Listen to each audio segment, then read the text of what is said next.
বাঙালির কাছে চা ইমোশন। আমার কাছে দুধ চা অনেক ভালো লাগে, কিন্তু অ্যালার্জির কারণে আমি খেতে পারি না। সো লাল চাই আমার প্রথম এবং শেষ ভরসা। বাসা থেকে যতই চা খেয়ে বের হই না কেন, বাসার বাইরে বেরোলে আমার মাস্ট বি চা খেতে হবে। অ্যান্ড শিববাড়িতে যেহেতু এসেছি, প্রতিদিন এক একটা শপ থেকে এক এক ধরনের চা আমি ট্রাই করব।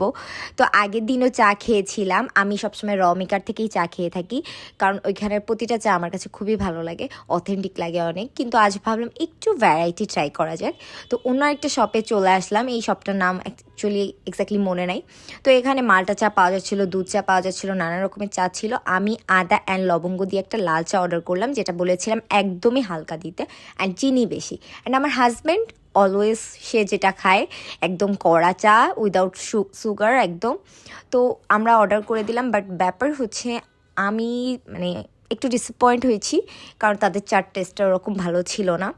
আরও ব্যাপার হচ্ছে আমার হাজব্যান্ড যখন বলেছিল কড়া দেওয়ার জন্য, তারপরও এই দেখেন প্রত্যেকটা চাই হচ্ছে তারা একদম হালকা বানায় ফেলছে, যেটা একদমই ভালো বিষয় না। কারণ কাস্টমার যেমন চাচ্ছে তেমনই তো চা দেওয়া উচিত। সে যদি একটু প্রাইস বেশিও রাখে তাতেও তো সমস্যা নেই, কিন্তু যেটা চেয়েছে সেটাই দেওয়া বেটার আই থিঙ্ক। তো আমার হাজব্যান্ড তো চা খেতে পারলো না, কিন্তু আমি বসে বসে চা খাচ্ছি, কারণ হালকা হয়েছে মোটামুটি, মানে আমি খেতে পারবো এরকম ধরনের। তো আমি এই যে খাচ্ছিলাম আর ভাব নিচ্ছিলাম, আর বললাম হ্যাঁ আমার ভিডিও না, একটু ভাবসাব নেই। তো এই যে আমি ভাবসাব নিচ্ছি। কেমন লাগলো আমার ভিডিওটা অবশ্যই জানাবেন।